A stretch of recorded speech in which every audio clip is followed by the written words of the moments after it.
अलका लांबा बोली, रावण जैसे काम कर रहे पीएम मोदी। भिलाई में महिला कांग्रेस अध्यक्ष ने कहा कि राम होते तो कहते 10 साल आपने अन्याय किया। महिला कांग्रेस की राष्ट्रीय अध्यक्ष अलका लांबा ने पीएम मोदी को रावण कहा है। भिलाई में शुक्रवार को आयोजित कांग्रेस की चुनावी सभा को संबोधित करते हुए अलका ने कहा कि पीएम मोदी राम का नाम लेकर रावण का काम कर रहे हैं। उन्होंने कहा कि पीएम मोदी खुद को राम भक्त कहते हैं, लेकिन भगवान राम भी होते तो कहते कि 10 साल आपने अन्याय किया है। अलका लांबा ने कहा कि बीजेपी 400 सीट इसलिए मांग रही है क्योंकि आरएसएस और बीजेपी संविधान को बदलना चाहते हैं। संविधान बदलकर वे केवल अपने एजेंडे को जनता पर थोपना चाहते हैं। अलका लांबा बोले, पीएम मोदी रावण की तरह काम कर रहे हैं। सभा को संबोधित करते हुए अलका लांबा ने पीएम मोदी को रावण की तरह काम करने वाला बताया। उन्होंने कहा कि अगर सच्ची आस्था हो तो भगवान की मूर्तियां भी बोल पड़ती हैं, बात करते हैं भगवान से।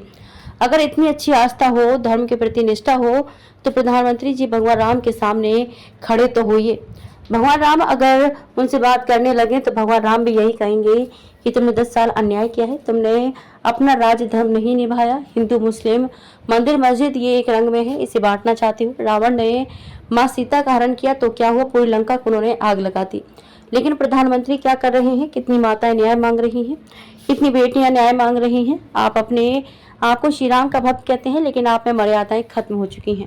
रावण को प्रधानमंत्री बहुत बड़ा ब्राह्मण मानते हैं। कांग्रेस नेता ने कहा कि रावण को प्रधानमंत्री बहुत बड़ा ब्राह्मण मानते हैं। वे कहते हैं कि दक्षिण भारत में उसकी पूजा होती है। वह रावण जिसने अपना राज चलाया और उसमें 10 कमियां थी।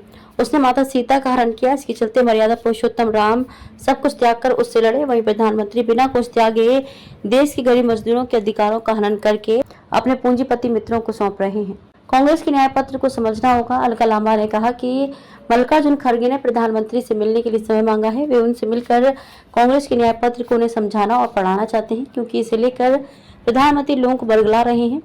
वे कह रहे हैं कि कांग्रेस मुसलमानों को संपत्ति देना चाहती है। हम उन्हें बताना चाहते हैं कि 70 सालों तक कांग्रेस ने राज किया है। इतने सालों में तो किसी मुसलमान को कोई संपत्ति नहीं दी गई। बीजेपी संविधान बदलने के लिए पाना चाहती है 400 सीटें।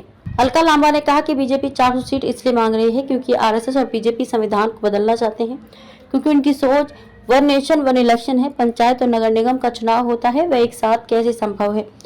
बीजेपी और आरएसएस संविधान बदलकर केवल अपने एजेंट को जनता पर थोपना चाहते हैं। कांग्रेस का न्याय पत्र, महिला, मजदूर, किसान की आवाज। अलका लांबा ने कहा कि बीजेपी ने 10 साल अन्याय और तानाशाही का राज करने के बाद बंद कमरे में अपना घोषणा पत्र बनाया। वहीं कांग्रेस ने अपना घोषणा पत्र 10,000 किलोमीटर की पदयात्रा के बाद बनाया। उसमें महिला, किसान, युवा, मजदूर सबकी बात को शामिल किया गया।